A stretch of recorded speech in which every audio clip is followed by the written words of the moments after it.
Welcome to Melodic Memoirs. Roger Glover developed a keen interest in music during his teenage years and quickly learned to play the guitar.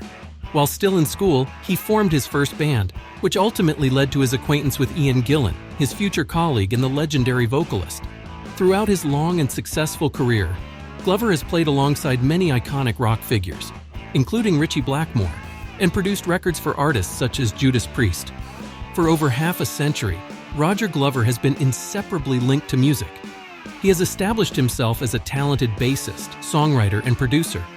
Today, we embark on a little journey through his history and delve into his deep reflections on himself, life, the industry, and his colleagues. We present to you fascinating facts about Roger Glover that you might not know. Before we dive in, don't forget to subscribe to our channel for more in-depth stories about rock legends and their incredible journeys. On early influences, Roger Glover became interested in rock music as a teenager.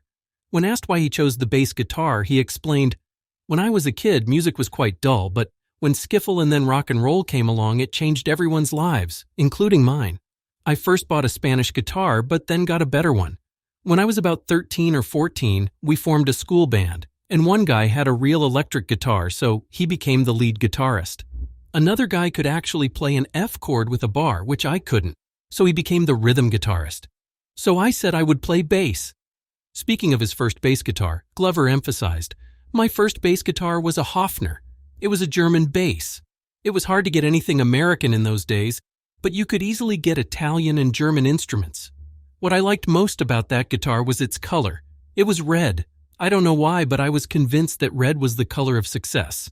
On his love for picks. While most bassists in the 70s played with their fingers, fans have long wondered why Glover prefers to use a pick. "When I pick up a bass and just mess around, I usually play with my fingers, but I always played better with a pick. For the speed, precision, and feel required for Deep Purple's music, I get more volume and power when playing with a pick. I could never properly play Highway Star with my fingers." Blackmore is a very unique character. It is well known that working with Ritchie Blackmore can be challenging. Roger Glover, who worked with the legendary Man in Black for many years, knows this firsthand. Yes, he can be difficult to work with, but even more difficult to live with. Blackmore is a very unique character. In the early days, we had a great time and wrote fantastic songs.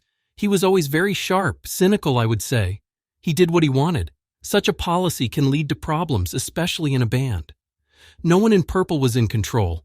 We were a band of 5 leaders, whereas Rainbow was his band, so he had the final word. I don't want to highlight all of Ritchie's negative traits, but I am proud to have played with him.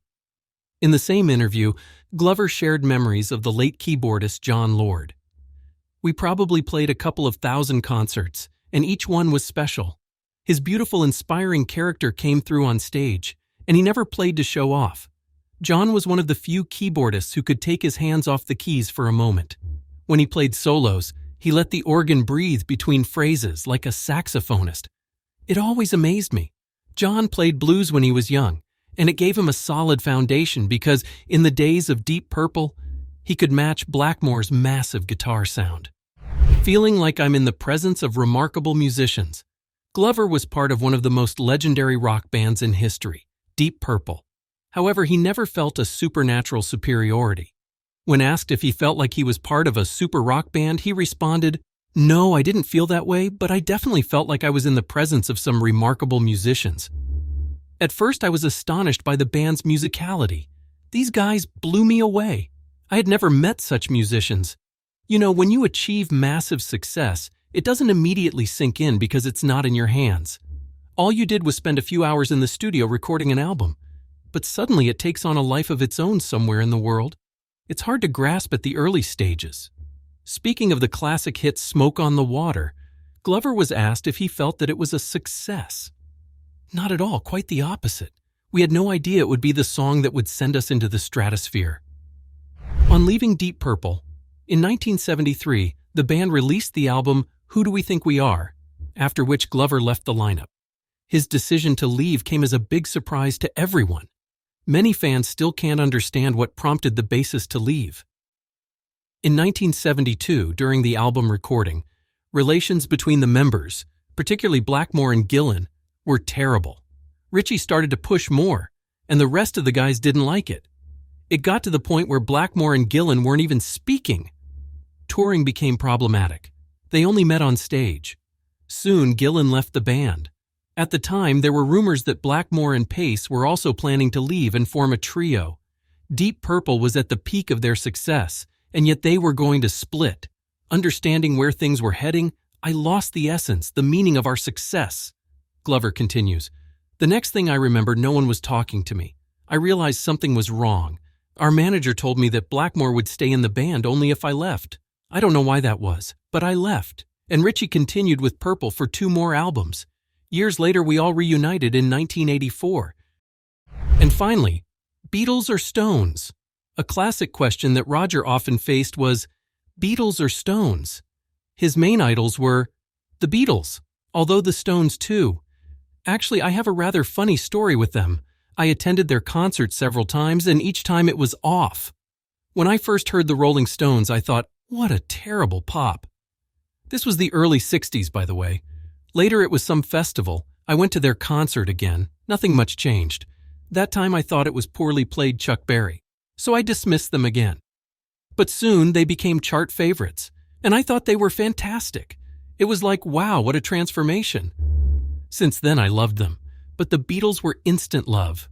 Primarily known for his role in Deep Purple, Glover's career is filled with numerous other fascinating moments, which we will explore. Glover's parents owned a pub called the Richmond Arms. Skiffle bands frequently played there, and 9-year-old Roger listened with keen interest. He started playing the piano at age 7 and bought his first guitar at 12. While attending school, Glover joined a band called the Madisons as a bassist. Lacking the funds to buy a bass guitar, he simply removed 2 strings from his guitar. Soon after, borrowing money from his uncle, Glover bought a real bass guitar and worked as a paperboy to repay the debt.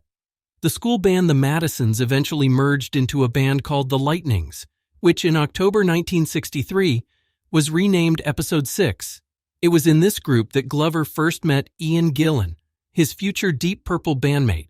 In the summer of 1969, Gillan and Glover joined Deep Purple, replacing Rod Evans and Nick Simper. This marked the formation of the classic Deep Purple lineup.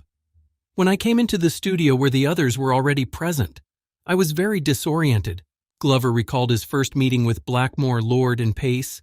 At the time, I was poor and looked like a tramp. My pants were tied with a guitar string, my shoes were worn out, and I didn't have a penny in my pocket. Terrible state. The others constantly joked about me and my clothes, but my bass playing impressed them. It was Roger Glover who came up with the title for Deep Purple's most famous hit. The fire at the Swiss Casino in Montreux, where the band planned to record an album, made such a strong impression on the musicians that the next night, Glover woke up from a nightmare, repeatedly mumbling the words, "Smoke on the water."